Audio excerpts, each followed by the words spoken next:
Hello everybody, welcome to Out of Ammo, Out of Time. I'm CrabbyTerror8, and today I'm delighted to welcome back LaRoix to the fourth installment of this epic series we've been doing, uncovering a new sixth class in Arkham Horror, the card game. How are you, LaRoix? Hi, I'm doing really well. Thanks for asking. That's good. That's good. What have you been up to? Well, it's taken me quite a while to get around to finishing up some of this influencer stuff. I've actually been pretty busy with a new job, and I've also been designing my own card/board game, and so that's been taking quite a bit of attention. But I did want to get back to this and finish it because we had started it, and you always finish what you start. Absolutely, yeah. Like you, life has gotten a bit in the way, and Elden Ring got a bit in the way for me too, which I've now finished. That, yes. Oh boy, and yeah, I'm happy to say I've now 100%ed that. Yay, go me! So I'm feeling like I'm down with the kids still. So you know, it's the only thing that makes me feel like I have some connection with youth. Well, that's better than me. I'm like still struggling in the last area of that game. I had put it down for a while. I was like, okay, I gotta crack down on other stuff, and then my friends were like, "Where have you been?" in the back of my mind is, will this be the last Dark Souls kind of game I can play before arthritis or something kicks in and I can't do it anymore? That hasn't happened yet, so we'll see how we go. Now, before we begin, I should just say, for people who might be watching this, if you haven't watched the previous three videos on this series, I would really recommend that you watch those first, because LaRoix and we're going to assume that you have watched those other videos. There are three others. There's one that sort of introduces the idea of a sixth class and sort of lays the groundwork. Then the second part is LaRoix actually sort of ran with that and just created this incredible set of rules and systems around it, which we go through in part two. Part three is taking Charlie Kane through the gathering, and this is part four. This is the final part where we're going through the midnight masks. I also did want to leave a big shout out for Hawk, I believe is how his username is pronounced. He helped create this just really gorgeous art graphics for the influencer class. So he went through them all. He made them all look really nice. He tracked down all the art illustrators and put that on the cards. So they really just came out beautifully. So big thank you for doing that. Yeah, absolutely incredible. So it's been quite well, it has been a team effort. So yeah, what do you think about this one, LaRoix? How do you think this one's going to go compared to The Gathering? What are your thoughts? I'm excited for it. I think The Gathering, as fun as it is, it's a bit contained, which is obviously on purpose because it's a tutorial. You know, it's to teach you how to play the game.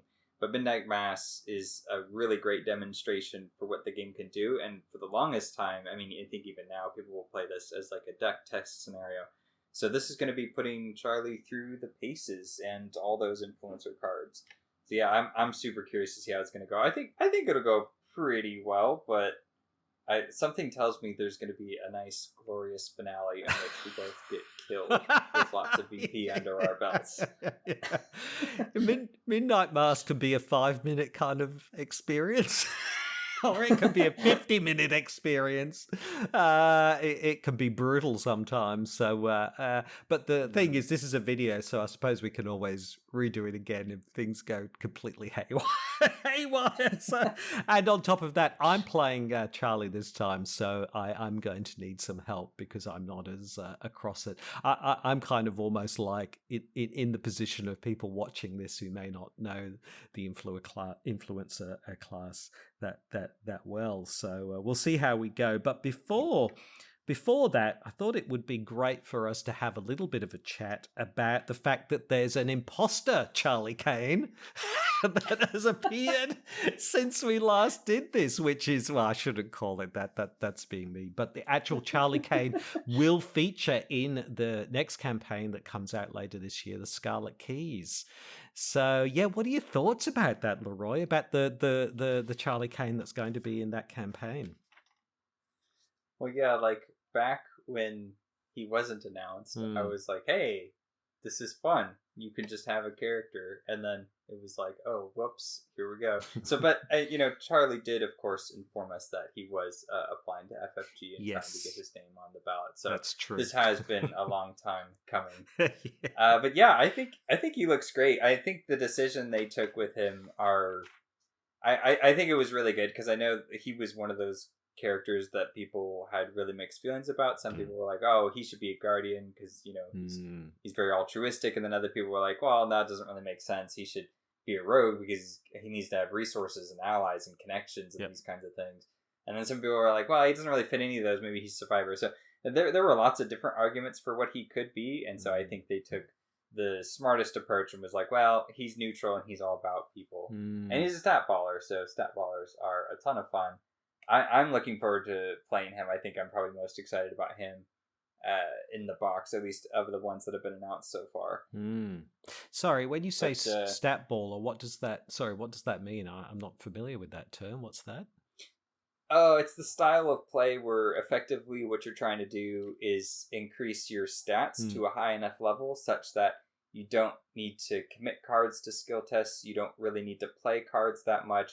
You just move around and take tests. So, like, in an ideal sense, you would get all your stats up to 8, and then you would just walk around through the game. And that's a lot of work. It's hard to do. Yep. But there are a few cards that enable you some kind of leverage. Like if you're a survivor, you can take like Dark Horse and Moonstone and maybe Jessica Hyde or something like that, or Peter Sylvester, and you just play those. You get your stats up, and then you're good to go. So Charlie's kind of like that, where even though his stats are really low, he plays those allies, and then he exhausts them to then boost his stats up.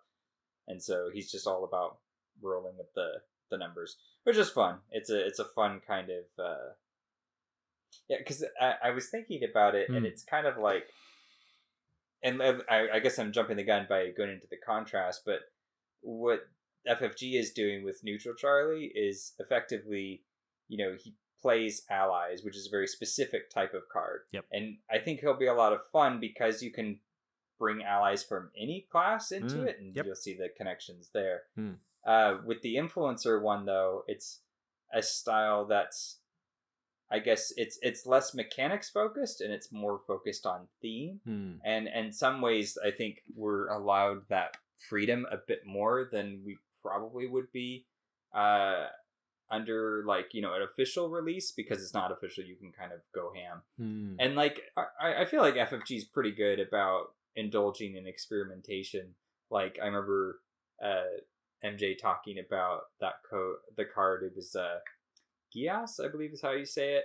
And Nate, I think it was an interview or something, and she had commented that Nate had said, oh, I don't think this falls under the parameters of the rules, but yeah, let's do it because it'll be fun. So I don't mean to make the statement that they don't allow for creativity. They certainly do. Yeah. But like when you're in the realm of just designing something totally new, like the Influencer thing, there's like a lot of weighty mechanics that go with it. And on some level, I think I kind of was like, let's just make it work and as best we can and go through, because it's not an official release. I don't have that pressure, so I don't have to be working towards that end. Yeah, I want to talk a little bit about that sort of influence side of things, but just going back to Charlie specifically, the not our Charlie, the Scarlet Keys Charlie. I mean, we have Imposter Charlie. That's what we'll call him. He. I mean, we haven't seen this sort of one in all stats since Calvin. I don't think this is. I mean, that's one of the first things that's quite striking is it makes me feel that mechanically he's going to be one of those sorts of investigators who is going to be very strong or powerful late game in a scenario and relatively weakish early game, which is a little bit like how Calvin plays, right? In the early game, he can go under fairly easily, but late game, he can become quite powerful. And I feel like this Charlie Kane, the imposter Charlie Kane, is going to play a little bit the same because, of course, the resources you have at your disposal is going to be the big constraint on how many allies you can get out and how quickly, right? Yeah, I'd say sounds like a fair assessment. Like, this Charlie is going to need lots of resources to play allies, for sure. Yeah, once he gets them on the table, though, he should be pretty set to go. Yeah. And I think you're right. He is probably more like how, because Preston is the other one I'm thinking of, because he had stats in all ones. But Preston has a good chunk of money every round. Yes. So, not that he's ever in like optimal shape, but he can get by reasonably well with, you know, a permanent or something that can like a talent that he can just boost if necessary. I suppose you could structure him where you had allies which are relatively inexpensive for early game, and then, you know, bring out more powerful ones later. And I guess you could have 6, right? Because if you had 2, once you have 2 charismas, you basically have the ability to have 6 allies at once, which is absolutely huge, isn't it? It's a lot of allies.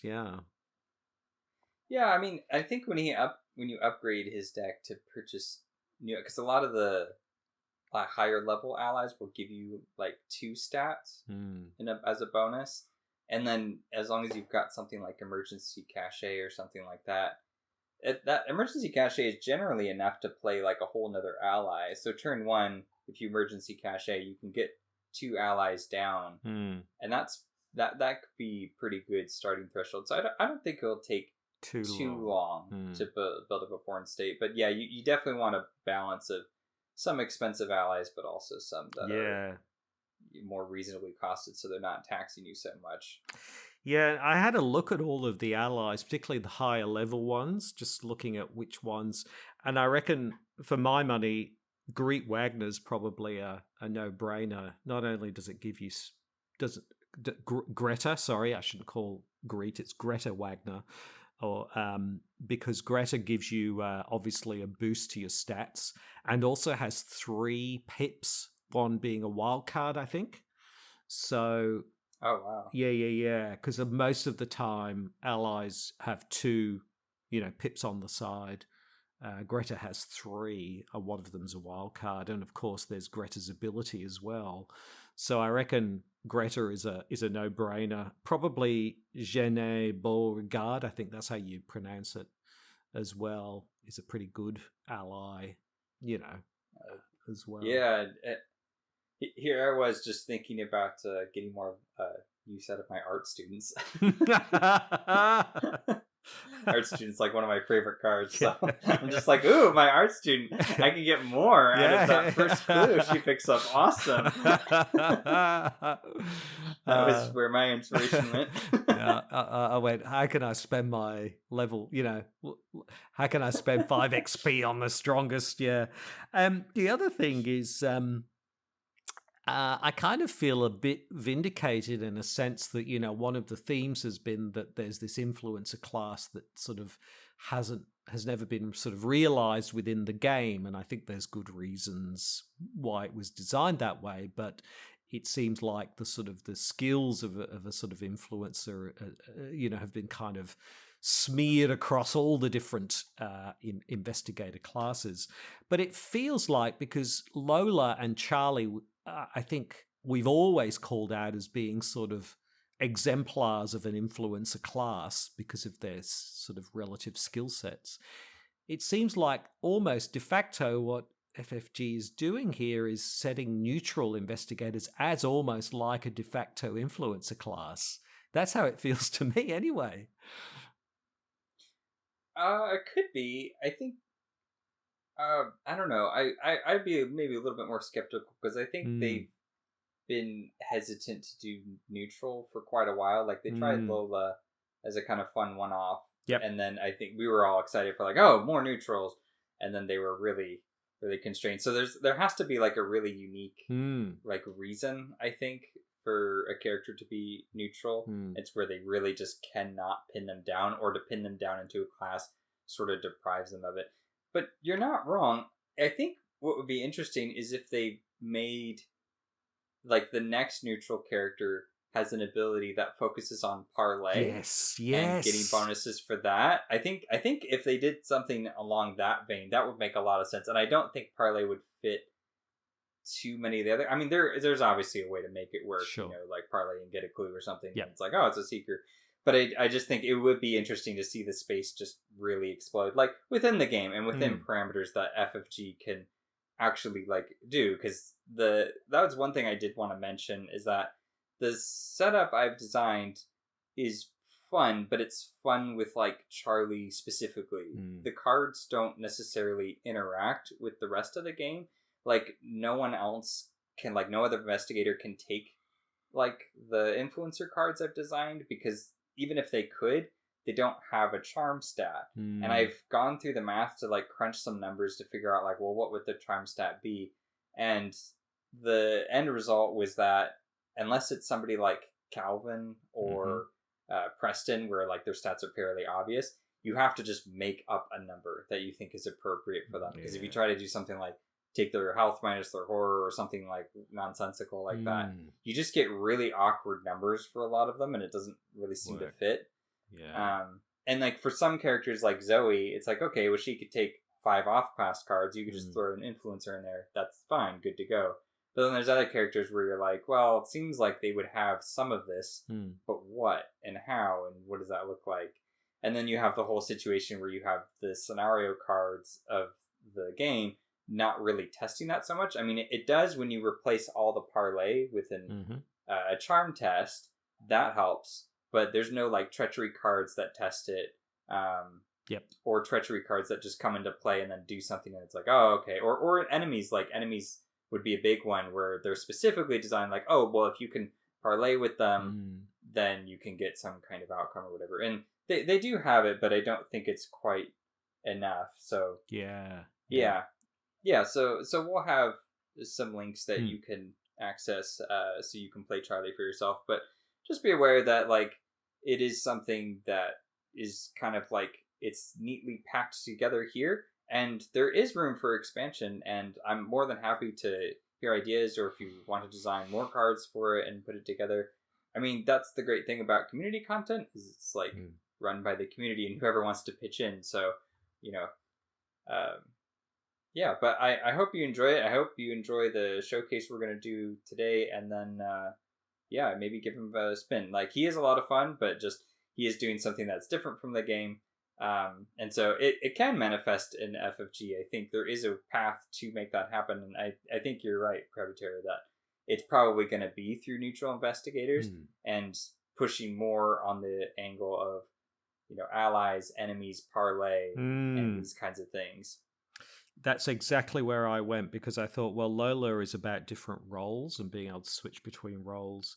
Obviously, Charlie is ally focused, but I could imagine a character that can parley, you know, based on their different stats and get a different outcome. So willpower parley gives them something, an intellect parley gives them something. You know what I mean? So they can parley across their 4 stats, and depending on which one they choose to do the parley test, there's a different outcome. If that makes sense, I could see something that would like be that. Cool. Yeah. So essentially, they have these four different ways to parley, and they give them, there's different effects or benefits or whatever from using the 4 different parley approaches. I'm just imagining this like court jester who's like trying to impress somebody. Yeah. He's like, I'm going to show off my muscles. Okay, now I'm going to do a little dance. Okay, now I'm going to talk like an intellectual. Oh, okay, change your mind. Yes, like, which is kind of does like... that work? Does that work? Yeah, exactly, which is sort of like Lola's playing different roles, right? So, you know, like she's playing at being a guardian, but she can wield a machete.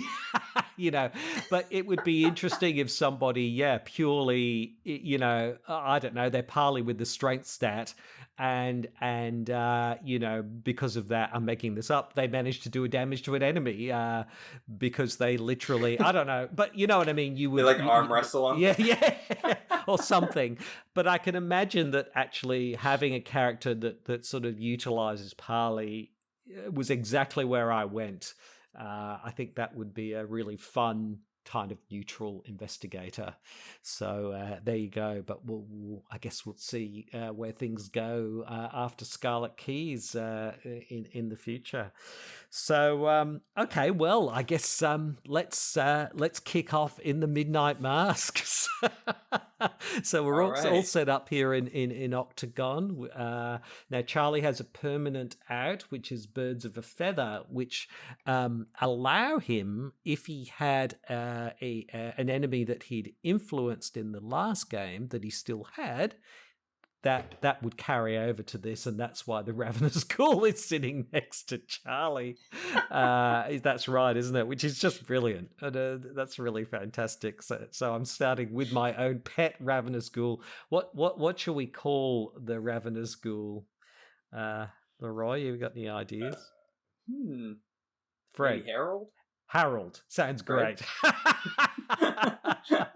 Harold. Brilliant. So here's Harold. Harold is Charlie's pet minion who he's influenced. So he's starting with that. So that's brilliant. Okay. Also, he should come in with one leverage token. I think Birds of a Feather gives you that much. So that way you don't have to pay for his resource upkeep. The first round he shows up, you get the first one for free, because that'd be a little harsh. Yes. Okay, so I don't need to put any tokens out for that at the moment, right? That's all fine, or I do, or you can either drop a token on him now, or just remember that you don't need to pay his resource upkeep at the end of this round. I'll just put a little token on him now. There we go. Sounds good. There we go. We'll use the little Elder Sign tokens for that. Brilliant. Okay, and we can both see each other's decks, because there's no way I can play this deck without your help, LaRoix. So I've looked at the cards, but detail is not my strong suit, so I apologize ahead of time. And you'll play. I'm just happy that you're giving him a go. No worries. You've thrown together a Wendy deck, right? So you've got a Wendy deck here. So, and I can see you. Have. Yes. Yep. You're rocking a sledgehammer right there. Brilliant. Yeah. So, we retired Roland from babysitting Charlie. Charlie's now going to take the reins and babysit a teenager, and naturally she's going to bring a sledgehammer with her. This is a deck that I actually played with a friend of mine of making the sledgehammer work in Wendy, and it's a little bit different than that one, because I kind of tailored it a bit to be a little bit more universal, just so that way we can make Charlie the main showcase. But it is pretty funny to try to make a fighter out of Wendy, especially if you're using a big clunky hammer. So yes, I figured that'd be a good time. Yeah, so is it the sledgehammer that's the Wendy's weapon, or is the sledgehammer using Wendy as the weapon? That's what that's the question I have, because it's so huge. I can imagine her kind of swinging around the handle and giving people a kick in the face rather than actually swinging the sledgehammer. So anyway. Well, she's also got to be super lightweight, right? Yeah. And way less dense than this thing. That's right. Just the thought of it dragging the sledgehammer around is hilarious. It's a little bit in Dark Souls when you you go past your weight, and you try and use a weapon when you're over your weight allowance, and you kind of do this you kind of do this kind of lurch forward and hobbling around. Yes, right. So I better I just realized I better shuffle up the encounter deck. I'll make sure that and shuffle up the good old cultist deck. So I've done those. So I don't think I need to. Shall I read out the agenda and we know what we're doing, don't we? In the Midnight Masks. I should have said spoilers. If you have, that's your call. You're the host. Okay. Well, I should say spoilers. If you've never played the Midnight Masks, you know, probably want to play that first beforehand. Yeah, let's get going. We know what happens in the Midnight Masks, so we've just got to get. Let's do it. It's I'm usually looking at 2 clues, but it's 2 clues. So we're going to get 4 clues per investigator, right? Why hasn't it come up with 2 clues here? It's only put up 1, isn't it, at your house? Ah. Yeah. Should be 2, right? All right, 2 clues. Yeah, it normally does that, but anyway. Okay, so okay, do you want to kick off, LaRoix, with Wendy, or shall I kick off? Yeah, I think so. Okay. Well, yeah, no, I'll go ahead and start. Yeah, go for it. Yeah, so I do have, there is an update from last time we played. I revised Charlie Kane's ability. Before, he had sort of just a big pile of resources he would start with, and then he sort of gains leverage tokens that he puts on the enemies he charms. I've since revised it to be a little bit sort of like a Harvey meets Min ability, and it reads like this. After an investigator at your location gains 1 or more resources during the investigation phase, that investigator gains a resource. Limit once for each investigator per round, and as I'll just have an effect is +1 gain a resource. So this is to kind of incentivize you to like pick up a resource and get some more out of it, and the resources you can use as leverage. So it's kind of it's a 1-to-1 translation. So I figured why not just put the money in his pocket, and it makes it a little bit more active and engaging, I think. So we'll see how that works, but I preface that to start with because I'm going to relieve myself of the facilities here at your house and draw a card and gain a resource, and I will take advantage of Charlie's ability to gain 2 resources. Nice. Very nice. Second action, let's go ahead and bring out... do I want to do that yet? I was thinking about getting the hammer out, but I might want another asset in case a Crypt Chill shows up. There is one of those in the deck, is there?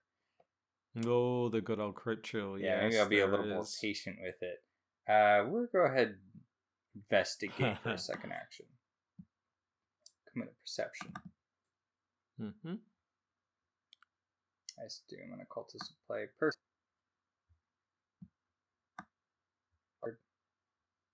Yep. Okay. 6. Nice. I'm just gonna investigate again and see if I can't get lucky. -1. Hey. All right. Yes. Take it away. Done.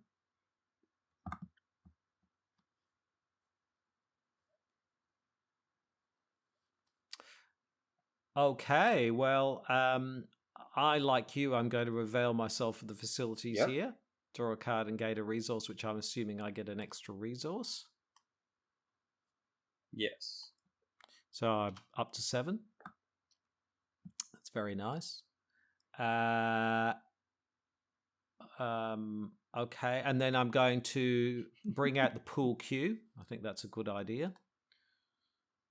Make sure I've got some weaponry on board. I always like to feel like I've got some weaponry on board. So it doesn't provoke attacks of opportunity, exhausts pool cue fight. You get +3 for this attack. The attack deals more than 1 damage. So that'll be great for those cultists that show up, like the really weak ones. You just smack them over the head with this. Interesting. Yeah. Yeah. Or I influence them and bring them on board. How many am I allowed at any one time? Is it? I forget. There's a limit. Yeah. So you can have 2 because you have Birds of a Feather, which gives you an extra follower slot. Yes. Yep. Great. So that's one thing I'll do, and then the other thing I'll do is I'm thinking maybe I should bring out the cufflinks. Yeah, I don't see why not. Let's bring out the cufflinks. Yep. So we'll bring those out. So that gives me +2, I think. No, +1. You'll get the +2 if you're like almost dead. Oh, I see. I see what you're saying. Yep. And then I think I might move to Rivertown. Sounds good. Yep. Cool. All right. Good start. We're alive so far. Okay, let's move on to enemy phase. No enemies to speak of, except the enemy who's trailing along with me. Upkeep phase. Smooth talker. Skills. So that I can use that to keep my minions in check. Keep them humming along. So at the end of the round, all right. Harold will lose his leverage token. Right. So talk me through now what I need to do to keep him sweet after this.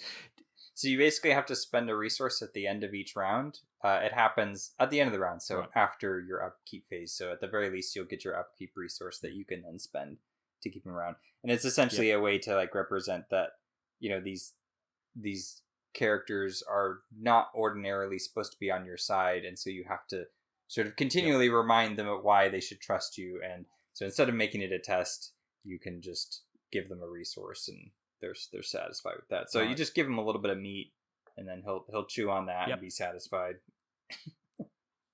Okay. Do I need to do that now? Because it had a leverage token on it, I don't need to do it this time. So not this time. Right? So the first one's free with Birds of a Feather, so that way you get that one for free. But then next time, you'll have to pay. Okay, cool. All right. So we'll move into the good old Mythos phase. First Doom is down. I do have clues. I don't want this. Let's see. 4 tests. I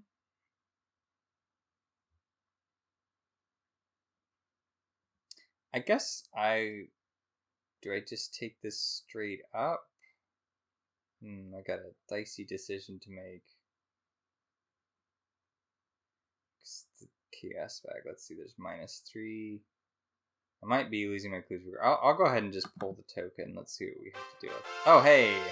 Stressed over nothing. Look at that. But this is +0, so I still fail it. I will go ahead and spend a resource to lucky that to make sure that I do pass. Mm-hmm. I would like to keep my nice. Okay. Oh, an acolyte. Here we go. Opportunity. Correct. So he needs to go to an empty location, remember? Oh, no, he's not. No, he needs, he does. Where should, sorry. Yeah, where should we put him? If you want to clear the graveyard, Graveyard, I'm thinking that might be easy. Yeah, I think so. Yeah, that's good. Let's pop over to the graveyard. Okay. Investigation phase. Right, so shall I leave the clues at Rivertown and pop into the graveyard and see if I can get this acolyte and get the clues? What do you reckon? Yeah, I'd say go for it. Because Harold can help you get the clues or kill the acolyte. Yeah, because if I influence the acolyte, the doom stays, doesn't it? It wouldn't go away, so... You can give him a command to exhaust him and remove the doom. So you could do that. I don't know if I would quite chance it. I mean, up to you. Just because it's going to start costing you quite a bit of cash to have two allies hanging around. So it might be better to just smack him over the head with the pool cue. Because that won't even break, and that's a free attack. Yeah. And then you can have Harold help you get the clues. Okay, let's do that then. Also, you're going to have to tell me if I side seat drive too much. No. That's good. I'm trying to make sure you're aware of your options. Yeah. Okay, well, in that case, then I'm going to pop into the graveyard, but I've got to do I'll have to do a test, I think, for that. Willpower test. So test of 3. I'm a 3, so it's a 3 on a 3. But I can make that a 4 on a 3. Let's see how we go. 4 on a 3. Chaos Bag gives me a cultist, which I think is -2. Place a doom on the nearest cultist enemy. Oof. Okay, we will be smacking him over the head now. So I failed that test, which means I could just take the 2 horror. I don't have to... Oh, I can get the cufflinks to absorb horror. So maybe I should... No, let's just take the 2 horror at the moment. Okay, we'll take the 2 horror. And then... so that was my first action. For second action, I'm going to exhaust the pool cue. +3, so that gives me a 5. A 5 on a 3. Yeah, 5 on a 3. Yep, successful. So he's dead. Great. And then final action. I'll investigate. Well, actually, that was free. It's a free trigger, the pool cue. So I've still got 2 actions. Great. Well, in that case, I'm a 3. Now, how does the Ravenous Ghoul help me to investigate? Remind me how that works. Yeah, so you will give him a command. You'll tell Harold to help you look for clues. So to do that, you exhaust him, and then he is going to add his horror value to your intellect. So that'll be 4 to 1.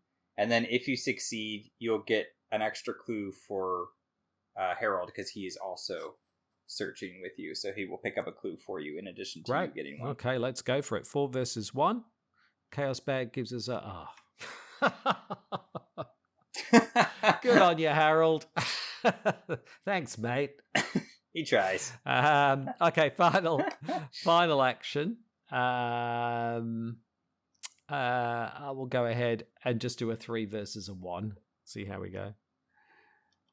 Oh, wow. Elder Sign. Gain a resource. Right. So I gained 2 resources. And I get a clue. There we go. Okay. Pretty good. Nice done. I'm going to go... actually, I think I will... Yeah, I'm going to draw a card and gain a resource here first. Draw a card, gain a resource. Okay, and then I will move.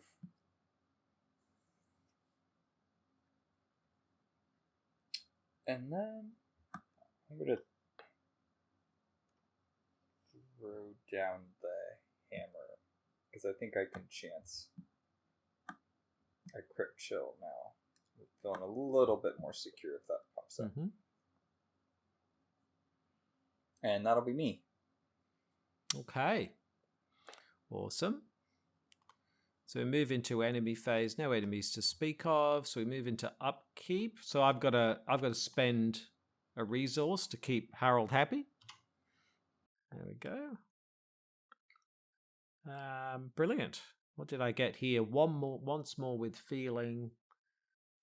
Parley Charm. When this action begins, gain 2 short resources. Very nice. Okay. Brilliant. Okay, so let's move into the Mythos phase. 2 doom are down, 4 to go. Now we need, is it 4 clues as a group, isn't it? No, 4 clues per investigator. 2 clues, yeah, per investigator. Yeah, so we're 1 away. Yep. I think I'll just test this straight up. -1, so do fail it. And go nowhere. Take damage on a horror. And go nowhere, yeah, because I'm already here. Right. And I did shuffle. Okay. 2. Have I got any? I do. I've got 1, but that's not gonna. They'll just make it a 3 versus a 4. It's not worth it. All right, let's see how we go. We fail. We take a damage and a horror. The horror's racking up a bit. And we will move back to Rivertown. Okay. Midnight Yeah, maybe you Masks. better let me handle the graveyard at this point. Yeah, I think so. I think You're taking so. a lot of horror, and Charlie can't Yeah, I sustain can't. that much, so No, I'll go in there. Exactly. I'm not scared. I'm not scared of anything. I'm 16. And I got a sledgehammer.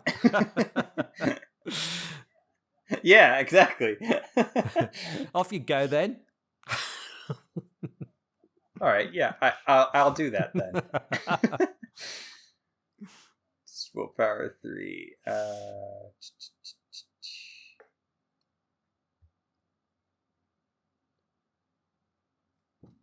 You know what?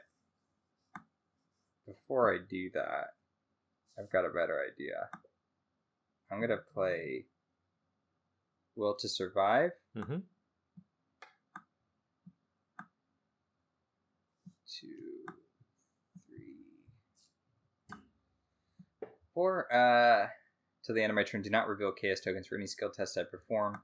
This because speed is of the essence, Nice. so I will move into here. Make that willpower test of 3, which then I will pass. Mm-hmm. Then I will investigate, and I will pass. And I will investigate again, and pass. Wow. Oh, wait a minute. Since I'm not revealing tokens, I will commit quick thinking to that second test, get another action, and I'll investigate again. Wow, So I'm just going look to eat at all that. those clues. They're mine. Wow. Woo. See, Wendy says with her hands on her hips. I'm going to rename this video. What's the name of this Wendy deck? we'll rename it. Oh, Sledgehammer Wendy. Sledgehammer Wendy or in it's action. Hammer time, something like yeah, that. it's hammer time. Can't touch this.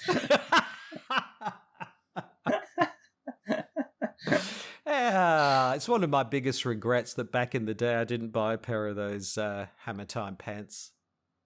No, I'm kidding. I never wanted those hammer time pants. They were sort of balloony and multicolored in a kind of just, yeah, anyway.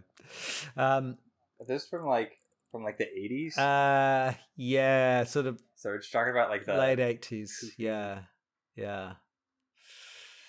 Yes. I'm gonna have to look those up. I have a vague memory of what they look like. Yeah, we still do the stop hammer time thing. My wife and I. Stop hammer time. It's still a thing we do. Anyway, nice. So it looks like we've got quite a few, but you've used up all your goes, haven't you? Yep. Okay. I'm spent. All right, but I could use an action to bring out a cultist, right? Yeah, I guess it says as a group. Yep. Does that mean? Yep. So we could. Okay. First action. I'll spend my clue and one of yours. Let's see what we get. Shuffle it up again, and we get Herman Collins. Oh. Of course. Oh no, I didn't think that through. Sorry, I didn't think about that. What are the odds? No, that's all right. What are the odds? I was just saying that it's funny because this happened. I rewatched our last game, and there were all these coincidences. I swear, we did not make anything up or like stage it, but it was weird. Like every time we play, it's like the fates conspire. I feel it's like one of those bad horror movies where teen goes into the graveyard and confronted by the creepy graveyard tender. So, actually, speaking of creepy horror movies, yeah, exactly. I watch quite a lot of horror movies. I don't usually get kind of freaked out by them, but I saw The Conjuring. And that yeah, I've been hearing that one's worth seeing. Yeah, that creeped the hell out of me. Yeah, James Wan, who I didn't realize this, he's unknown in Australia. He's one of Australia's most successful directors. He did the Saw franchise and others, and he's barely known in Australia, which I think because it's horror, it's just not seen as a respectable genre, but yeah, horror does have that. Yeah. But I tell you what, poor horror. Ooh, The Conjuring. Tell you, I don't get creeped out often, but that one really, It really creeped me out big time. Anyway, so it's good to know. I'll have to look into it. It's really good, really good. So shall I get more clues or bring out another? We could bring out another one, right? We could bring out another. I believe that's because it's as a group. Doesn't really specify where. So I think we're good. Yeah. I can deal with Herman. I'll just discard the cards. I think. Probably, or I mean, I could bash him in with the sledgehammer if it comes to that. If he's not willing to talk to me, so. And he doesn't hit that hard, so I say it. Let's do it. I think also it wouldn't be a bad idea for you to get the clues in Rivertown because that's absolutely because Harold can pick them up for you real quick as well. So maybe I should do that first. Let me exhaust Harold, and we're running now at a 4 versus a 1, right? 4v1. Yeah. Shall I commit? No, we should be fine. Let's go for it. Yep, skull. Yep, that's fine. Nice. So we get both clues. Nice. Excellent. So then maybe I'll spend 2 and you spend 2 and we'll bring out another one, right? Or we each spend 1, you mean? It's 4 clues, isn't it? That we need to... Oh, so wait, I think how many did we spend last time? Oh, didn't we spend 4? Did we only spend 2, did we? I think I only spent 1, and then you spent 1. Yeah. So here, I'll spend 2 to satisfy that. And then we can spend another, then we can zero ourselves and get another. another. Let's spend them. Yep. Yeah. Shuffle it up, and we get, Wolfman Drew. Wolfman Drew. Nice. He's a toughie. Now I can go and parley with him, right? I don't have to. Oh yeah. Mm-hmm. So what's the story there? So if I parley with him, we don't get his victory though, would we? He would just be tagging along for the ride. Isn't that right? You would use him to defeat the other unique cultists. And then at the end, I will hit him with the sledgehammer. Cool. Sounds like a plan. Okay, awesome. Awesome. So that's my... But yes, so it's kind of it's a bargain. If it's a VP enemy, then while they're under your control, they're valuable. But we do want to get rid of them at some point. Yeah. But he's a tough enemy to fight because he keeps healing himself. So he's, Yeah. Okay, well Harold might be able to take him down a little easier. Yeah. Oh, yeah. Yeah, good point, actually. Okay, so I think that's how it goes, isn't it? So we'll move into enemy phase. Nothing happens. Wolfman Drew's just downtown. Upkeep. Okay, I've got to spend a resource to keep Harold happy. There we go. Right. Okay, so I got Obscuring Fog. Send it back. Oh, sorry, did we hit the Doom yet? Oh, no. Did I jump the gun?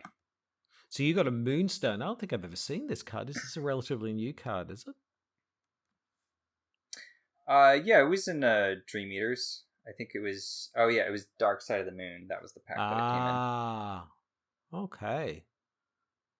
Nice. Yeah, That's I like that nice. one in Wendy a lot because it's a nice, easy trigger for her. Yep. Okay. What do I get? Wizard of the Order. Here we go. Here's an opportunity. There we go. He's in an empty location. Oh, he's an empty. He's in an empty we have location. A decision to make. Miskatonic, maybe, or down at the south side. Because I might try and influence him. Yeah, probably Miskatonic. Yep. Put him there. And he gets a Doom. Yeah, you could influence him, and then you could have him go and help you kill Wolfman Drew. Yep. You'd be dealing 2-3 damage with each attack. Nice. Or you could attack twice. Yep. That would be good. Yeah, and then you could do 4. Yep. That's the plan. Awesome. Okay. So, investigation phase.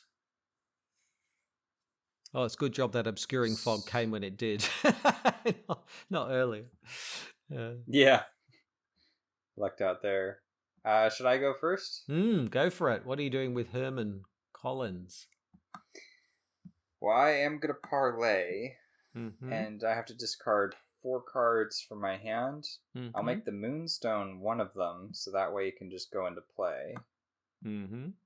Nice. And then I discard 3 others, which... I hate to do this, but the other ones are a bit more valuable. Mm-hmm. Okay, and that's a victory point. Yeah. Crag goes wild. Yeah, look at that. There we go. All right, pop back into here. Yep. And where should I go next? Should I go up to East Town and intercept? Or should I go down to South Side, do you think, and come for backup? I mean, Southside might give you the opportunity to get an ally or possible ally, doesn't it? Because it lets you search one up if you've got any allies. That is true, but I don't have anywhere near the resources to play my ally, so yeah. That may not be pertinent. Oh, East Town's well, I pretty do good. need cards again. Okay. Maybe I just stay here and get a card. Yep. I think since you're here, I'm going to gain a resource, and this way I'll get 2. Make use of Charlie's ability. Yep. Thanks, Charlie, for the is it allowance money. So I'm going to move to Miskatonic. Now I'm going to look to influence the Wizard of the Order. Yeah. So I'm running at a 6 influence versus now you put it up against their fight, is it? I can't remember now, sorry. No, it's against their health total. That's okay. It's health, that's right. Yeah, so 6 versus 2, isn't it? I believe the cufflinks turn off at this point. Oh, nice. Yep, I can play once more with feeling. So I add 2 and I get 2 resources. So I get 3 resources. Wow. Nice. So that's 8, is it? 8 versus 2. That's really, here we go. Oh, hello. 0. Great. Success. Ha! So the Wizard of the Order. I just realized that the problem with the Wizard of the Order is he keeps gaining doom, doesn't he? He does. So you can get rid of it. You just give him the command to remove doom. I forget what it's called. So you just exhaust him and he can lose the doom. Yeah. I've got it here. You remove doom, I think it says here. Mm-hmm. Yep. So I can do that for my 3rd action, right? It doesn't cost an action. Okay. Okay. So it's just a fast action, is it? To get it's a free trigger. So you I can essentially just him, but get him to stop chanting. Exhausted. Tell him to chill out. Yeah. Chill out, dude. There we go. Okay. So that was I moved. I charmed him. And then I might move up to North Side because I can buy some clues at North Side. Oh yeah. So I might move there. Okay. That's my 3 actions. Okay, nice. So far pretty good. We've got 1 cultist, and we're on the way to getting a second one, and we get some more. Main thing is getting some more clues, but I think we do pretty well. I think things are going pretty well. Yeah. Enema phase. Yeah. No enemas to speak of, so we move into the upkeep phase. Charlie, okay, what's this? Campaign funding, fast, play during any fast action window until the end of the round. Ignore the limit on Charlie Kane's Reaction trigger. Any card you play this turn that has the text game resource also gains fast. Okay. Oh, limit per once per round. Ah, I see. Okay. Cool. And I have to spend 2 because I've got 2 followers now. Excellent. Okay. All right. For Doom. We've got to prepare ourselves for the coming of the Bass Hunter, of course. Mustn't forget about that. Oh, yeah. That's okay. We're amassing an army very quickly. Yes, exactly. Let's see what we have here. Oh, these guys. Well, the sledgehammer needed some. Yes. Another acolyte. Oh, where do we put this dude? I feel like we should put him somewhere out of the way, to be honest, because... Well, let's see. I don't know. Although because the thing is, if we leave him be, it will trigger, and the Mass Hunter will be on us. Yeah. Next so it depends on if you want to take your turn dealing with him, or if you want to just accept that we've gotten an Ancient Evils and thrown down at our house. Yeah. What do you reckon? Because it does feel like it's a bit of a waste of time, isn't it? To deal with him in a way. Well, you actually can kill him with a free action with the pool cue, so I don't think he's too much of a loss. I think he's worth taking out. I generally like to defeat them, and because sometimes it's like, sheesh, now I've got an even bigger problem. So. Yep. No, I'll deal with him in the. We'll deal with him. We'll get the pool cue out. No worries. Okay. Here we go. Let's see. It's going to be some clobbering time now, I think. Let's see what I can do. Are you going first, LaRoix? So we're very evenly matched. I'm going to need some support to defeat... Oh, I'm a resource shy for another will to survive. Let's see. I think I do want to evade him. Yeah, I think I have to do that first. Well, because let's see. Yeah, because without DeLuca, I can't attack twice and deal 4 damage, which is what I need to do. So I am going to go for the evade to start off with, and I will commit resourceful to this. 1. So that means he gets, it doubles the modifier, so that's -4, is it? I have 5, 6 -4. Okay, so we pass, and I get a card back. A survivor card specifically. I'll go and retrieve that. Okay. So that worked out. Second action. Ooh, do I strike with the hammer while the iron is hot? Yeah. Let's be. Here's the thing. I just don't even want to chance it with this guy, but he is gonna hunt. He is, and we can end up in that Benny Hill situation where we've got multiple things all chasing us around the board. Yeah. Okay, I'll tell you what. I'm gonna deal some damage to him, but I don't think I'll kill him. I think I'll just sneak attack him for a little bit. And then I'm not going to be able to do my sledgehammer, so I think I will. But I need more time to recover anyways. Yep. So do you want me to go in with the cultist to evaded, sneak attacked? So I can't kill the cultist or really do much. But if you're going to hit him with the pool cue, I don't think you'll miss. No. Exactly. So it's probably getting more clues. Are you getting more cards or? Yeah. So wait, who's? I'm lead investigator. So the masked hunter is going to spawn on me. Is it? Is that how that works? think so. Or is it got a prey? I don't remember, to be honest. Or has it got a prey option? Oh, okay. Maybe it's got a prey option.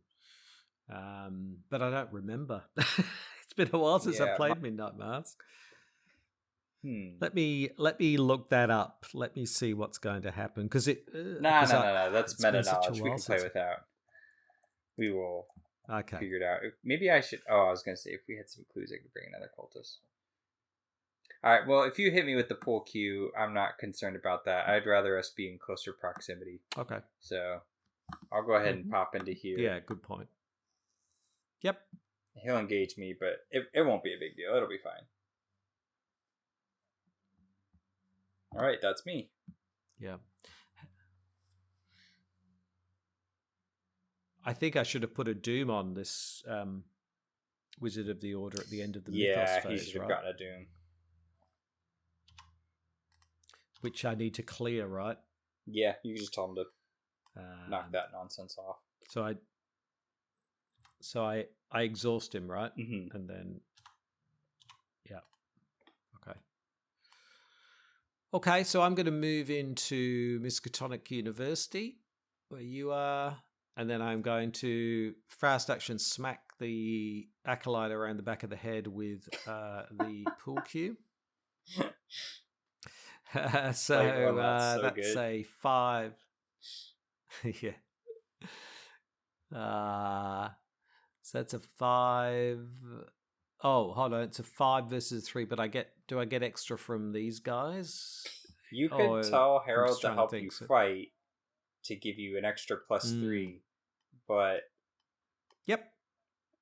If you hit, then you'll do 2 damage and you'll break the pool cue. So you're gonna run no. quite a risk with that because he only has 1 health. No. I think it's worth chancing, and if you miss, just don't worry about him. We'll just or have Harold attack then. Yeah, I mean I've got campaign funding, which has got a wild card that I could commit. Yeah, you're pretty healthy on resources. I don't think that's a bad commit this time. Yeah. So, okay, 5, 8, 9. 9 on the 3. Oh, didn't need it, but anyway, dead. Nice. Gone. Excellent.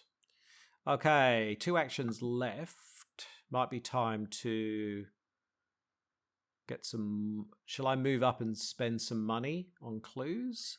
Oh, no, we should stay together for the Mars Hunter. Yep. Yeah, you could also get the clues here at Miskatonic. Okay, I'm a 3. I can make that a... Well, actually, if you don't mind me jumping in for a minute, you could play go for it. fan out and get 2 clues that way. Ah, okay, by dismissing a follower. So how does that work? If I dismiss one of these followers, do they then try and attack us, or...? So they will go to the location. Yeah, they'll be removed from your following, and then they will re-engage one of us. But you do have Irrefutable Proof, which you could also play to recharm them back under your control, if you'd like. Oh, okay. Perfect. Okay, that's a perfect. We're using the cards. That's awesome. So I will spend 2 to play fan out. Dismiss a follower, so we'll dismiss Harold. Yeah, go Harold. Sorry, Harold. Go get us some clues. And then we get 2 clues at the location. Nice. So we get 2 clues. Yep.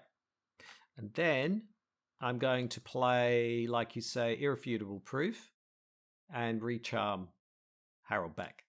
Yeah, after you discover 1 or more clues. Yep. Which a follower was dismissed. Yep. Automatically charm. Perfect. Add 1 leverage token to followers under your control. For each clue you have, which is 2. Great. So they both get a leverage token, right? Yeah, or... Oh, yeah. Yeah, either way. The idea of showing Harold a book with writing in it's kind of funny. So, here you go, Harold. It's irrefutable proof. All right, then. I won't eat you this time. This is irrefutable proof that I would taste terrible. Okay.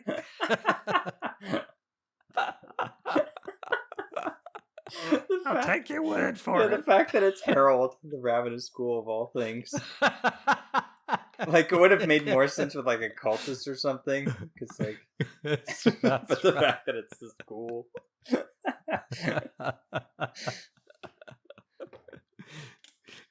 Charlie tastes bad. No, eat Charlie. Agree.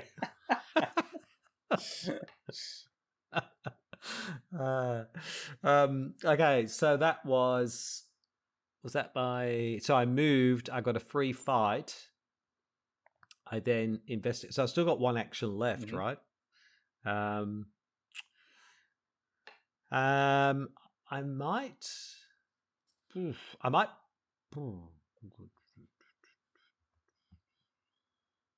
Considering bringing out another cultist?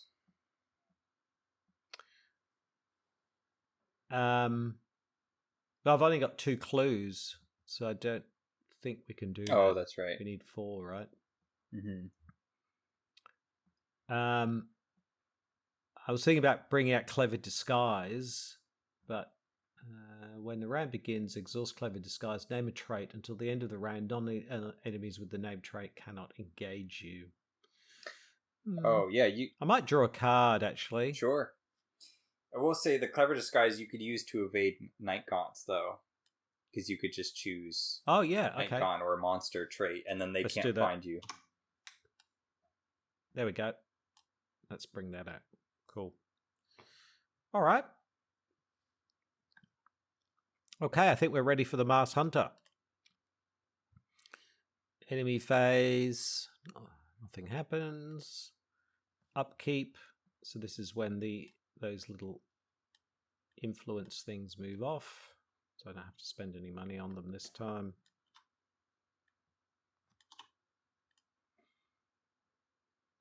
Okay. All right. What did you get, LaRoix? What did you draw? Did we do the... Nice. Oh, yeah, you're talking about it. You're sneaking over and looking at my hand. Oh, we've still only got 5 dooms, so we've still got 1 to go. Yeah. But then the Wizard of the Order gets a doom, which doesn't matter this time. We can let the doom carry because it's going to flip anyway. If you have no clues, falsely gain surge. If you want more clues, test 4. Well, I am a 3, but I can contribute that to make it a 5. A 5v4. That's as best as I can do. Here we go. Oh, did you pull? Is it? Not yet.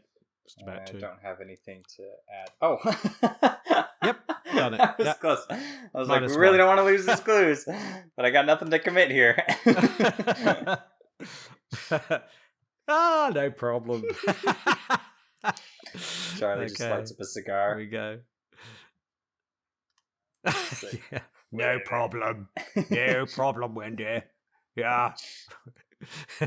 Never before in the history of the Midnight Mass has anybody done so well with so few. Actually, he's not a British politician. I shouldn't use that. Shouldn't use that voice with him. Yeah, I think Lita was British last time as well. There's lots of Britons out here for some reason. Yes. It's New England, but yeah. you know. Although he does look like Boris Johnson. Yeah. He does kind of look like what Boris Johnson will probably look like in about 30 years' time. Well, actually, no, in about 10 years' time, actually. Poor old Boris. Never mind.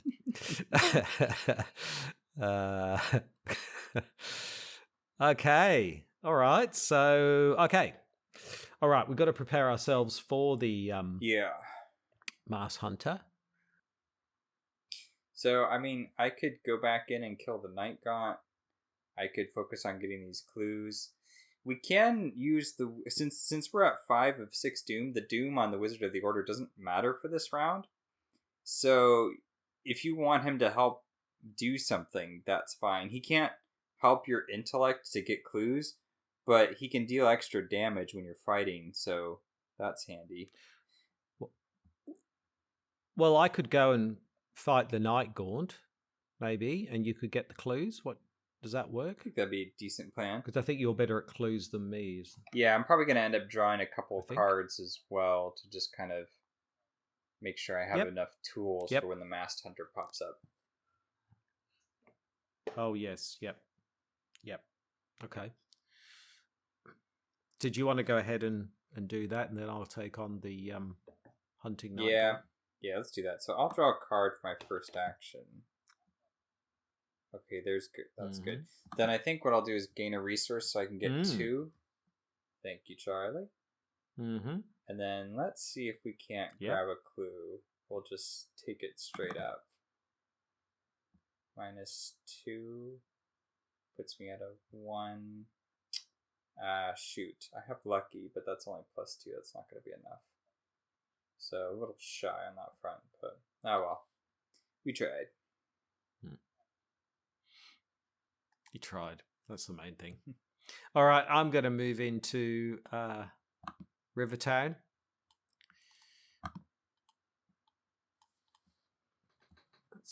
Okay, so I'm going to... Okay, so let's do the old pool cue. Oh, no, yes. Hold on, let me think about this. If I do the pool cue, I don't want to use my followers. So I'll be just a straight up 5 versus a 3. If I use the followers, then I'm going to be what am I going to be? 3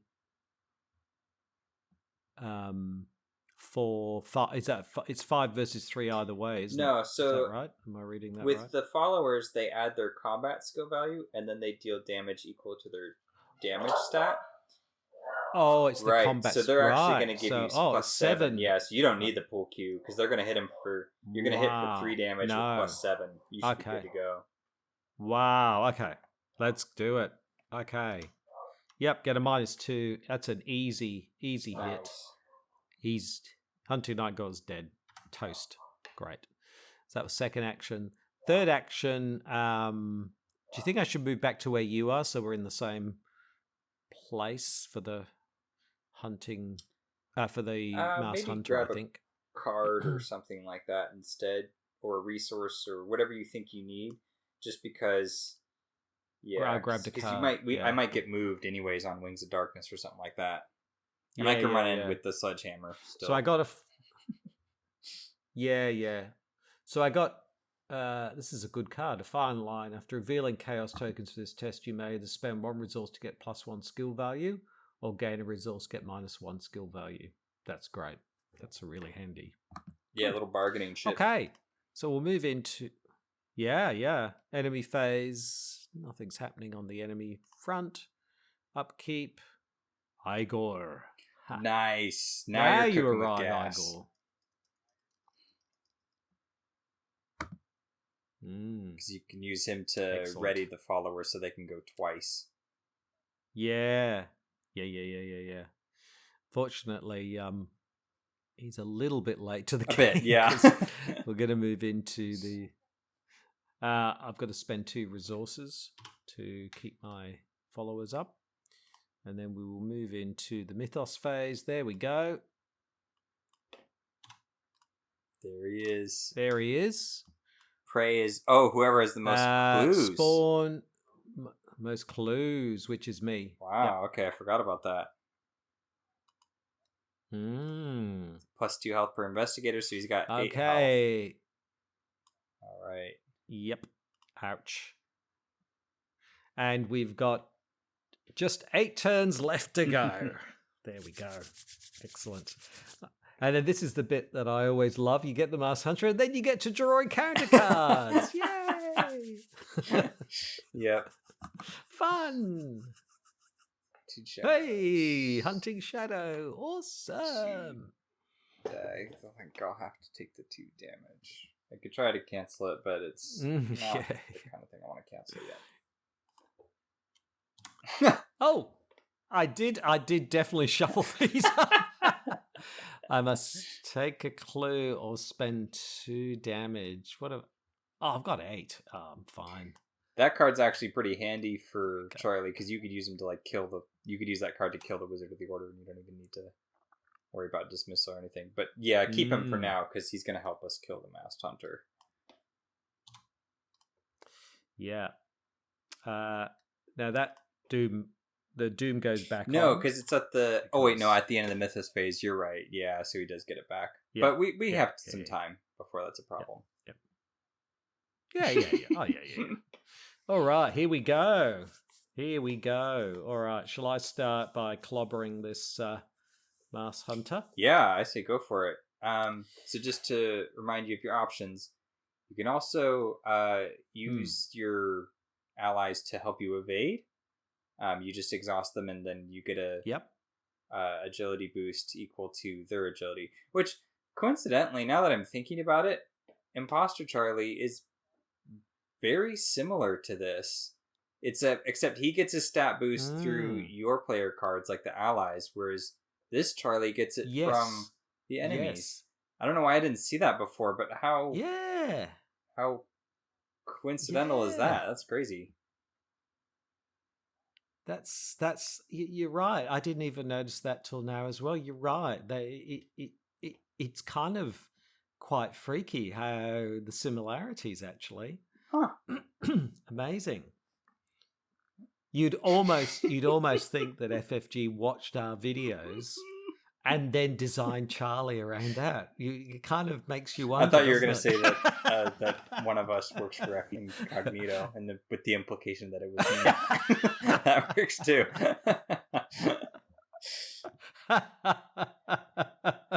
Yeah, who knows? I don't know. We were on the same wavelength, at the very least. And I can see, yeah. Same wavelength. Exactly. It is. You're right. Very similar wavelengths, just utilizing different cards. Exactly. Well, I could evade the Masked Hunter, but I think when I fight, do I have to exhaust my allies as part of the fight? Is that part of it?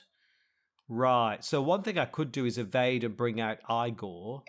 So I've got Igor in place. Would be the other thing to do. But or at the very least I can do quite a bit of damage to maybe because I mean I could also come in and evade him if you would like, and then I for a little bit of damage as well, because you're going to be doing probably 3 if you want them both to fight, which I'm thinking because Charlie's only got the 2 fist. So if he fights with the wizard, then you're at a 6, so you're 2 up. So you really need Harold to pitch in as well. So yeah, I don't mind. I can take the time. He's kind of the more important priority. Maybe let me come in first, and then I'll engage, because this will save you an action. I'll engage him, and then I will do an evade.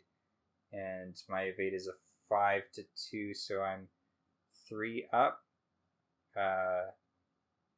3 up. Let me just check my discard pile, because that might be worthwhile.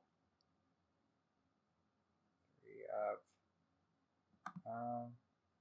No, I'll just take it 3 up. That's fine. +1. Yeah. Okay. So I went in and exhausted him, and I can deal some damage to him next round. But full reign to just have at it.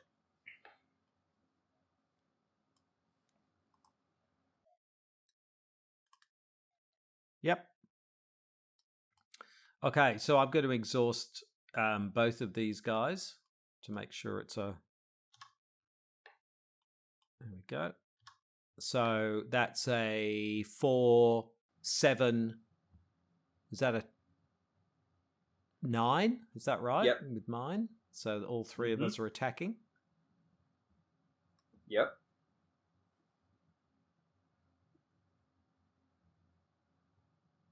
So 9 to 4. So is that a 9, isn't it? Yep. Yeah. To 4. Yep. All right. Let's see how we go. We get a +1, so +1. do Mighty generous of we the do chaos band. 3 points of damage, right? Yep.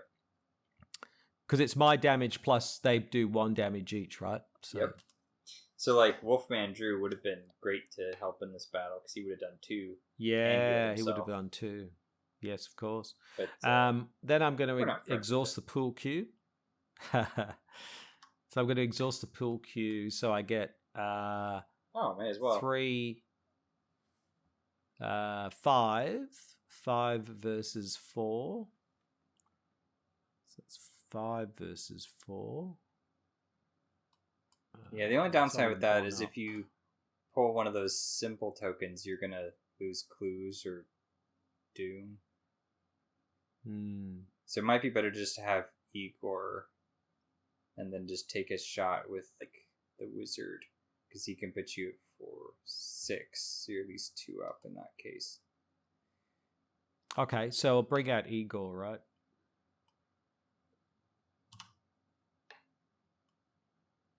There we go. We'll bring out Igor.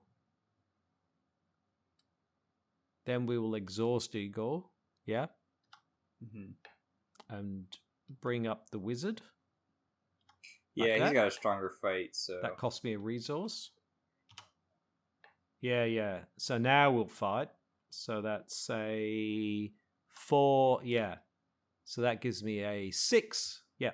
6 versus a 4. Yeah, I see what you're saying. 6 versus a 4. Chaos Bag is -2. Oh, nice. Good job. So that's another 2. 2 points of damage. Great. So he's up to 5. 5 of 9. So there we go. That's good. Excellent. Or 5 of 8, isn't it? Happy with that. It's 4 plus 4, 8. You're right. 5 of 8. Yeah. My apologies. Yep. But yeah, that's awesome. Okay. Yeah, it's great. All right, nothing happens in the enemy phase. Move into upkeep. City sweep.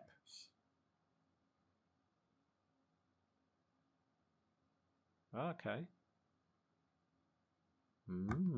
Great. All right. Mythos phase. Now, hold on. Before the Mythos phase, a couple of things. I would have had to have spent 2 to keep these guys alive, right? And also getting rid of this Doom. Is that... Oh, that would exhaust him, wouldn't it? It would have just accumulated with the wizard. Yeah, because we used him to fight, so he's going to have at least 1 Doom on him this time. Or no, he's going to start with 2 at the start of this round. 2. That's all right. We can. It's better to have him fighting rather than exhausted. Okay, cool. All right. Okay. Oh, hold on. Sorry. Oops. I'm getting ahead of myself. And then Lockdoor goes here. Oh, Crypt Jill. 4 versus 3.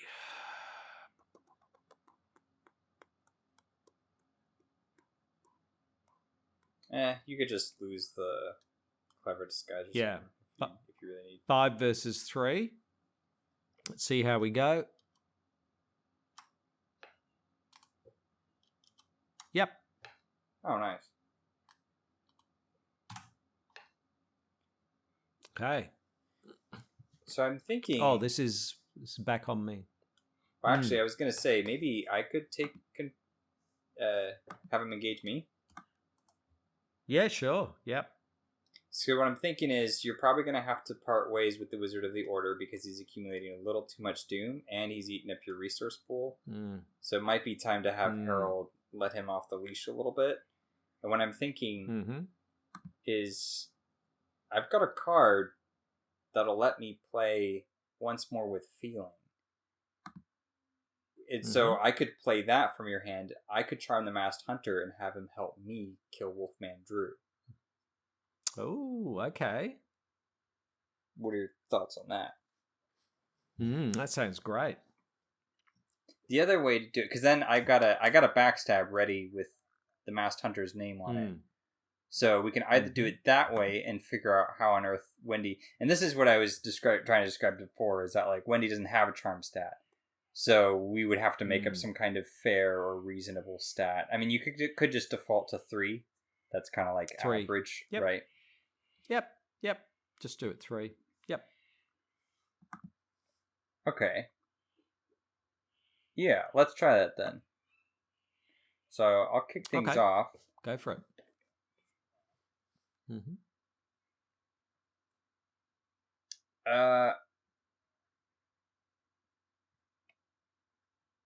Oh, but you need those resources. I don't need the resources.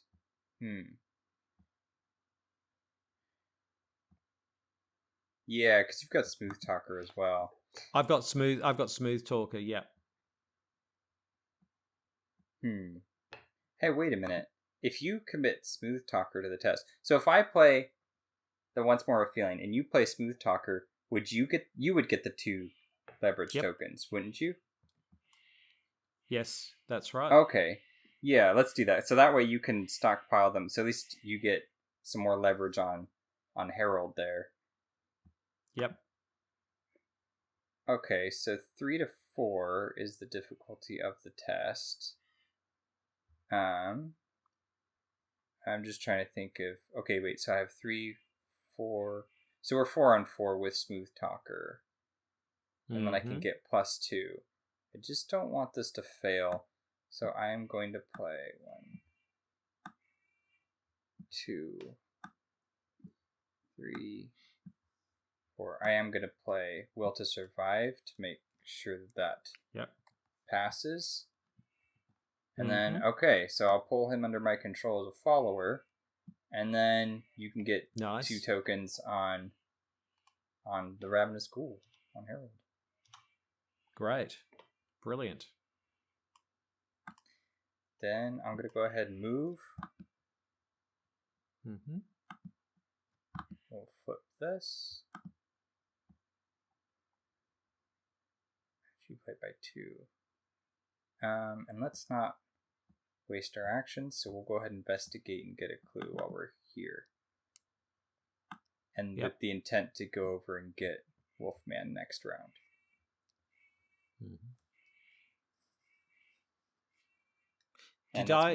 Did you Once More with Feeling? I've lost that. Didn't you utilize that card of mine, or I did, yeah. So, and I got the 2 resources right.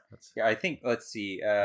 Because I played You Owe Me 1, which says, look in the investigator's hand, you may play a non-weakness card in that investigator's hand under your control. If you do, you and that investigator each draw a card. Oh, so I didn't read that. We both get a card out of it.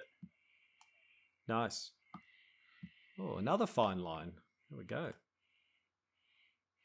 Ah, alright. Can I take that 1 action back? Because I would have had him, which I could play at -2 cost while I'm at Easttown. Yeah. Yeah. So he would have been 3. Nice. Okay, let's do it. Yep. Because then I would have gotten the action back and then I would have investigated. So, yeah. There we go. Yep. Yeah. Oh, good. Yeah, great. Okay, so I've got these guys at the moment, but can you release someone, or do you have to wait for that to happen? Is that something that, like, if I want to fight the Wizard of the Order, do I have to? Yeah, you can dismiss them at any time. That's a free trigger, okay. And then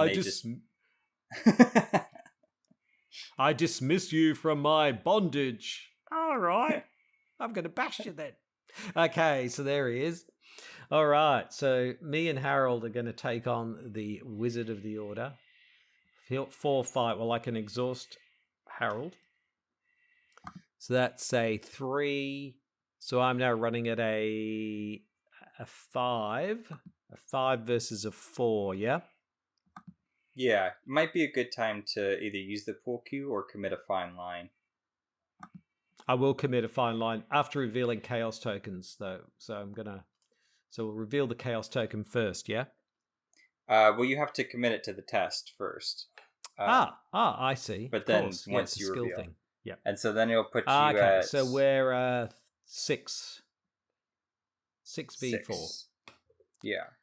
Okay, Chaos Bear gives me a -3, so I think I'm one off. Yep, so I just spend a resource to get +1 skill value. Nice. Nice. And so I do 2 points, and he's dead. Ah!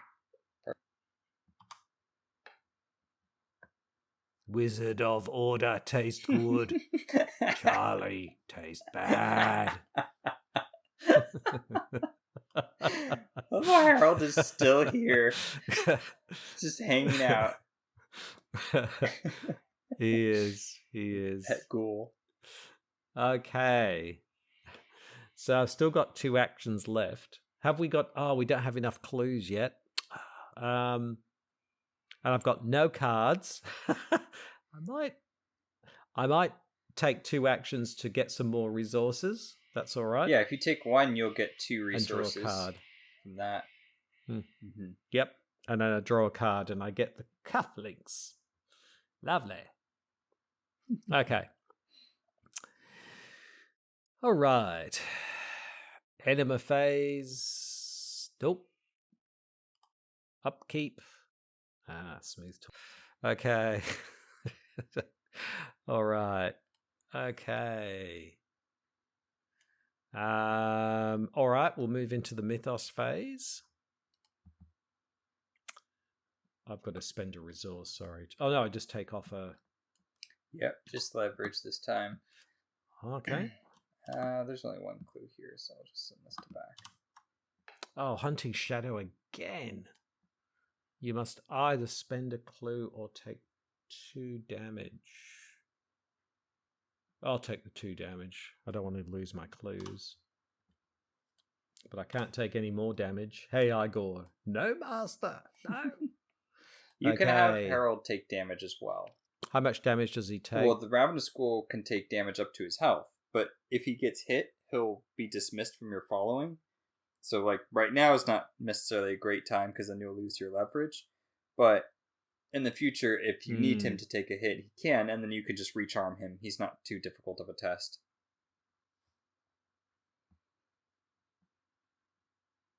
Well, I think I better take care of Wolfman Drew and possibly get a clue out of it. If I could do that, then we'd be in great shape. So, and I needed to spend a resource to keep the Masked Hunter around. Okay, so Wolf, you get over here. And we'll go ahead and flip this. Ooh, okay, good. So that was first action. I've got 3 more. So for the next 2 actions, I'll fight with the sledgehammer, and I'm going to have the Masked Hunter help me. Which means I'm going to fight with the 3 with the hammer, 7 with Masked Hunter. So 7 to 4. 7 to 4. And that's for 4 damage, because it's 3 damage with the hammer, and 5 damage actually. 7 to 4. Yeah. Let's do it. Nice. He's down. That's another VP. Yeah, listen to that cheering. Crowd goes well. Awesome. Then I've got 1 action left, which I'm going to use. Is it okay if I pick up these resources here? Yeah, go for it. Okay, I'm going to gain 3 resources. Not used to having to pay off cultists and ghouls, so that's new for she's not used to the responsibility, Wendy, being a street urchin and all. Well, let's just say if a teenager with a sledgehammer came into my bank, I would give them money for sure. Yeah, want them out as quickly as possible.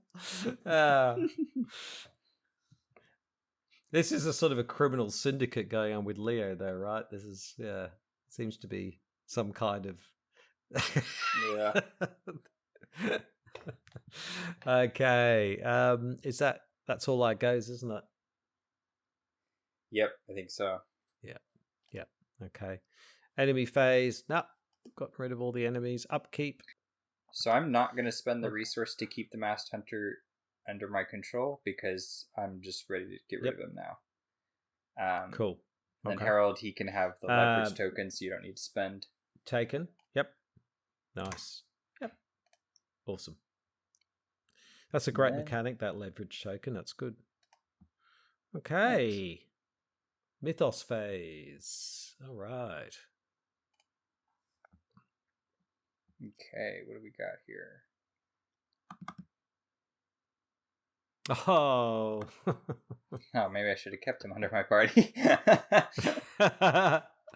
Oh, mysterious chanting. 2 doom on the nearest cultist enemy. This is getting whiplash over my decision here. There we go. There we go. No problemo. Okay, Wendy and Leo, you're up. Yeah, it's like Survivor. Wendy and Leo, you're up. Sorry. No, you're good. I removed a clue. I meant to remove resource. Okay, I'm going to play a backstab on the Masked Hunter. We'll get rid of him. And I have 5 agility. 5 to 4. 5.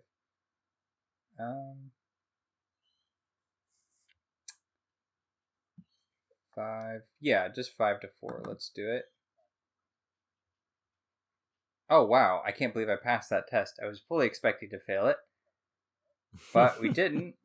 So he's down. Yay! Look at that. Crowd goes wild and everything. Wow, there we go.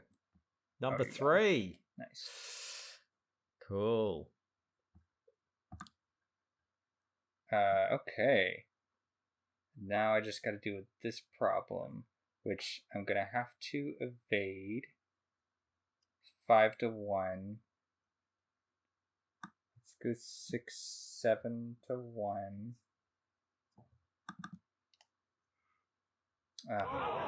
Okay. So I'll play... That's alright, I'll play Live and Learn. Try it again. Okay. That's a pass. Excellent. Okay. So let's see. It was an action to fight, an action to evade. Now I'm going to move here, and I'm going to try to pick this lock. 5 to 4. Yep. -2. So I will spend 1 to play lucky and pass. Okay. So I'm thinking we need clues, don't we? Yeah, I'm feeling that as well. I was just trying to... Took a night gone off me. So we're in better shape now. But yeah, we got to do some investigating to catch up. I'm wondering if I should get rid of this locked door with Harold. Because it'd be a 3... Oh, only a 5 versus a 4. That's not great. Oh, hold on. No, I might do that. Then I can get these clues here at Mr. I'm not sure there's a way to have Harold contribute to a test like that. Because it has to be like a fight or investigate type of action. Oh, but you could give it a go with a fine line or something. Or you could just head up here to North Side and get some resources. Yep, I might do that and get 1 resource, which means I get 2 resources. Yep. And then we can get some clues that way. Yep. Okay. Enemy phase, nothing happens. Upkeep. Okay, Hunting Knight Gaunt is back. Better spend a clue to keep Harold. Sorry, resource, sorry.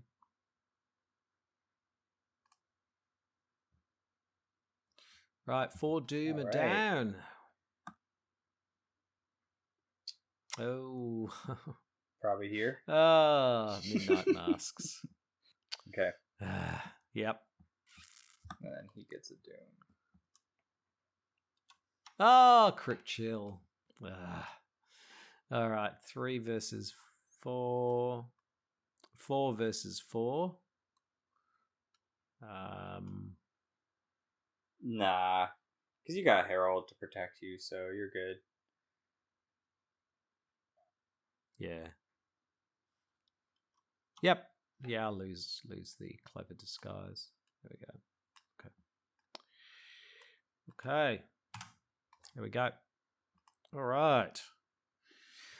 Okay. Shall I go and take out this? Shall I take out this acolyte? Yeah, that would be easiest for you. Let me see here.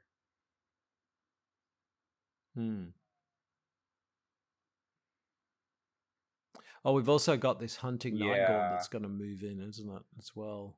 So let's see. The acolyte. Can I kill the acolyte? Or at least keep him busy. Yeah, I mean, you can definitely get him with the full Q nice and easy because he's got that 1 health. I can't believe how long that thing stood up. It's smacked around like 5 different enemies at this point. Yeah, I've got a bit of a situation, and we also want to figure out how we can pick up clues. I mean, ideally, you would go first and take out the acolyte, but the problem with that is then you're sort of stuck at a location where you can't do anything, where you need me to pick the locked door. I guess you could spend an action here first and get some clues with Harold here, because you don't need Harold to help you fight the acolyte, so I suppose there's that option. Yep. Well, why don't I do that? Why don't I get a clue? Sounds good.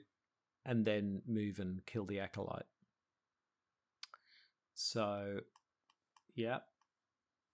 So I'll exhaust Harold. So he's adding, is it 3 he adds to 4? His horror. Oh. No, just 1 for his horror value. So... But he will get you 2 clues on this test. So that's a 4. So it's a 3. I'll make that a 5. 4. I can make it a 5. Oh, yeah, actually, if you commit that as well, that 6. might be good as a safe haven to make sure we get everything. Oh, okay. So that's, yes, I do need to spend a resource to bring it up. Yep. There we go. Good job. Yep. So I get a clue. 2 clues, because Harold got you 1 as well. Of course. Okay. Yep. Then I'm going to move down to Miskatonic. And smack this guy over the head. Okay, so that's 5 versus a 3. 7 versus a 3. Nice. Yeah, good job. -4. Yeah. Whoa. He's dead. And then what I might do is spend the clues, do you think? It's not a bad call. I might be able to parlay with whoever pops up, depending on what it is. And I'll have a... Actually, if you can do one of your clues, then if it's... What's his face? I've got a clue to parlay him. It's 1 clue, I think, isn't it? Or is it 2 clues? It might be 2. Yeah, it could be. Do you have Peter Warren? Let's see. Yeah. Oh, it is Peter Warren. It is 2 clues, and it's Peter Warren. That's all right. Hey, wait, do you have any actions left? We can charm him. No, that was it. Oh, okay. But yes, you can charm Peter Warren. Yeah, I'll charm him. Spend 2 clues. Well, I've got 4 actions. If I can grab... Sorry, what were you saying? It's a nice beard you've got there, Peter.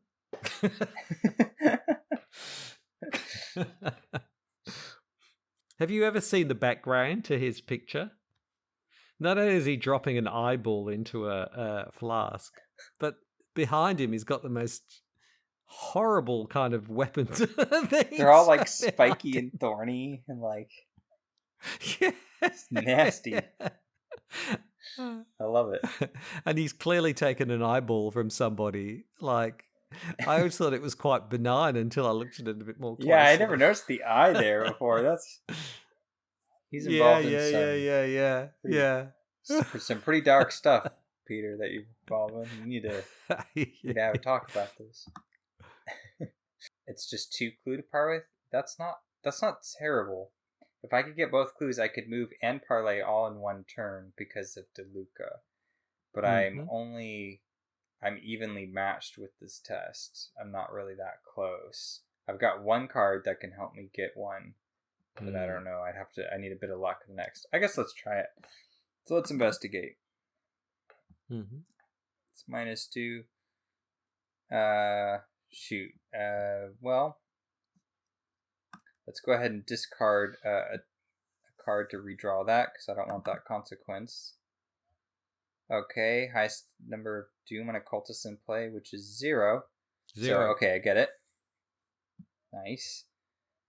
Okay, so let's try for another clue. Okay, that's a bit harsh, so let's try for a different one. Yes. Oh, look at that. Right. Yeah, then I'll move down and parlay.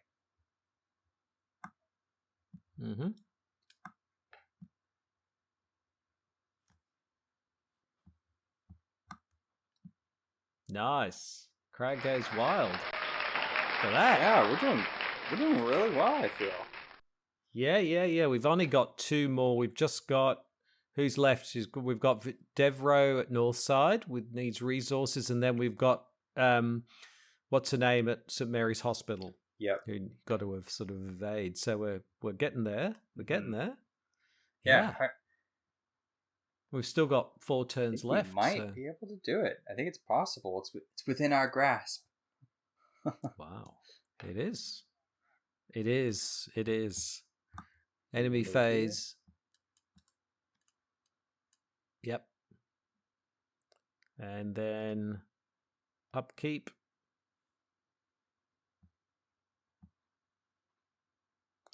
Oh, I just realized I've got the upgraded pool queue and another pool queue. Oops. Yeah. I think I better. That's all right. I knew I had too many cards in the deck, and I'm thinking, what's going on? Now I know why. Okay. All right. So I've got to spend a resource to keep Harold on board. And let's move into the Mythos phase. Turn 5. Clock is ticking. Shoot, there is no cultist. So, yeah. Acolyte? Let's do a basic Acolyte. Oh, wait. Hold on. Where should we put him? I'm going to spend a resource to try to cancel this.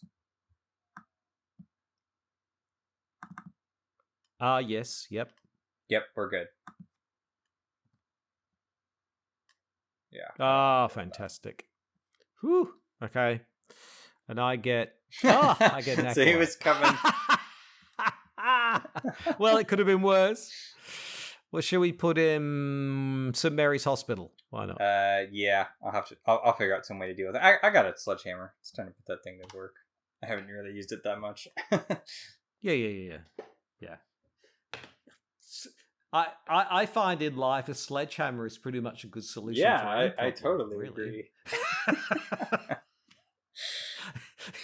Even it means destroying the problem, like, oh dear, this door's stuck. Sledgehammer it away. So it's a brittle, crushed, destroyed, pulpy mess. Then yeah, problem solved.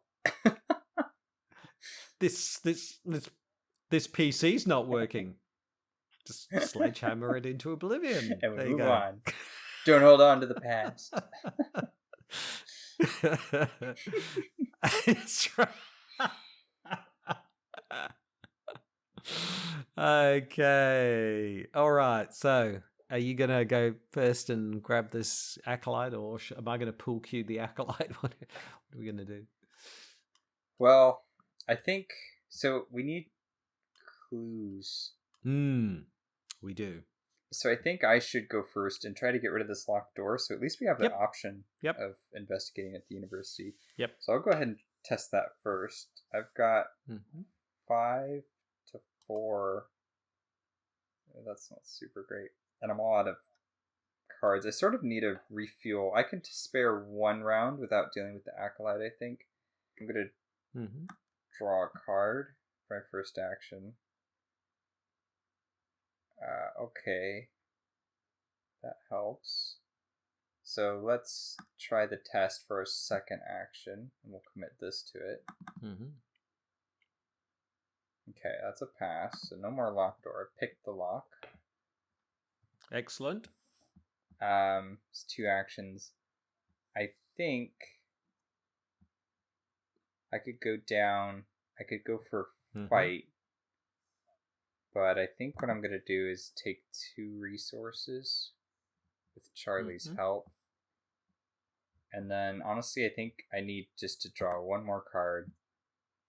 And then I can deal with the Acolyte next turn. Okay, but there we go. You know that the Hunting Night Well, Gaunt's going to come down. And maybe you would go and take care of that problem for me. I'm going there right now.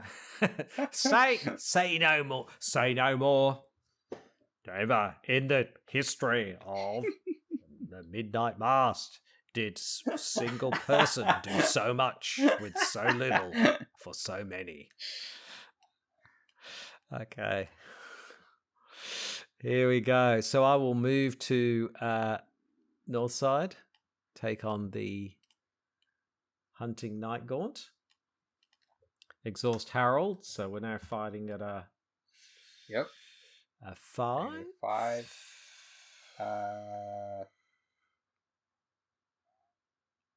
Versus a 3. Yeah, so you're only 2 up. Yep. Not great, but not terrible. Yep. That's fair. But skulls are only -1. Nice. Yep. Successful, but 2 doom on the Acolyte. So that's damage. We do... Oh, no. 2 points. Does that end it? Because if he has 2 doom... No. 7. It'll go up to 7.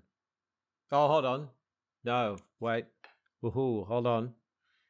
Yes, it will. We're so close. It will. How dare you, game?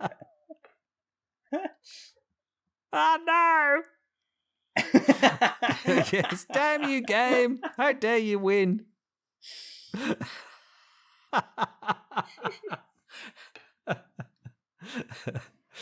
Oh boy. Okay, 2 actions left. Oh dear. Oh no. Okay, I'll hit him with the pool cue.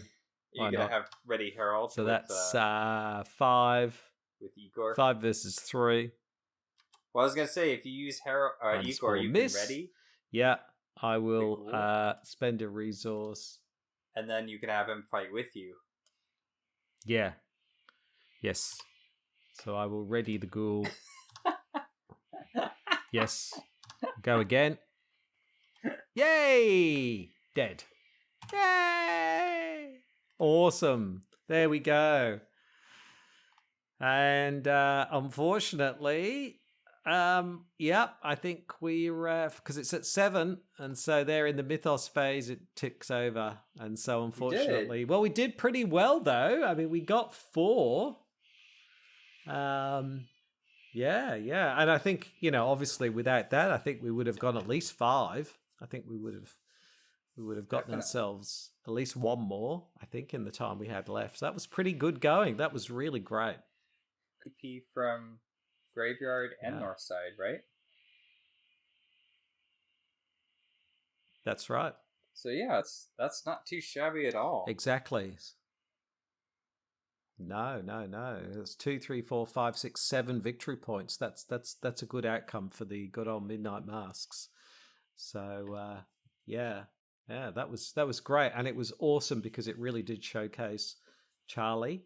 And like you say, it shows that he's not a million miles away from the imposter Charlie, in that they both sort of leverage allies, but just different kinds of allies. So there you go. That's just testament to your game design, skills, LaRoix, that you've sort of conceived of something which is close, not too different to what FFG has put together. So there you go. You're too kind.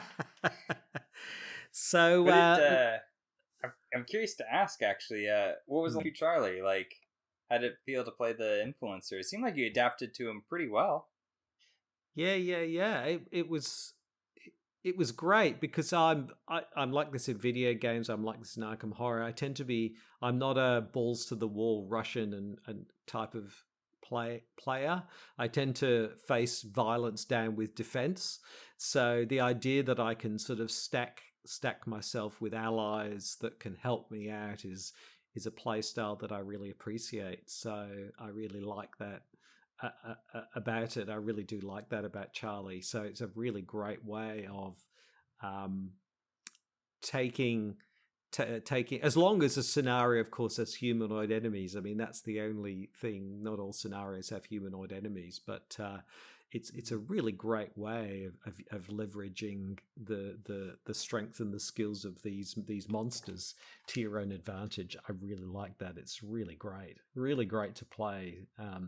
Really awesome. So thank you, LaRoix, for all the work that you've done on this. It's just so impressive. It's been so fantastic working with you through this series. I've had a blast. This has been great. Yeah, it's been really, really good.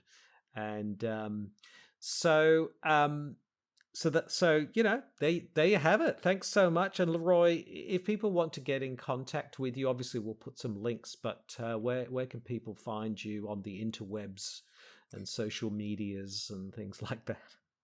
Yeah, if you want, you can reach me on Discord is probably easiest. I'm LaRoix. What is my little number there? Number 2944. Or you can email me at mitchellkopich@gmail.com. You can find it on my YouTube channel, which is just LaRoix as well. So if you wanted to, we'll put a link in there, and that's a pretty easy way to gain access as well. So if you email me, I can give you, the cards if you want to play them yourself, or a link, or I can give you the rule sheet to go with. And yeah, there's Charlie Kane. Brilliant. Fantastic. So thank you once again, and thank you everyone who's watched this. If you've appreciated what we've done here, please please comment. We'd love to hear from you. Subscribe, all that kind of good stuff. So thank you again, LaRoix. It's been fantastic. And thank you to everybody out there who's watched us. Yeah, and thank you to FFG for creating this really awesome game, and all the people who work really hard on producing content for it, and all the community, all the custom content that they make. Like, everybody just does it's a really been a fantastic community to be a part of, and thank you, CrabbyTerror8, for all the stuff that you do. Like, I love the investigator games. I'm really enjoying flavor text.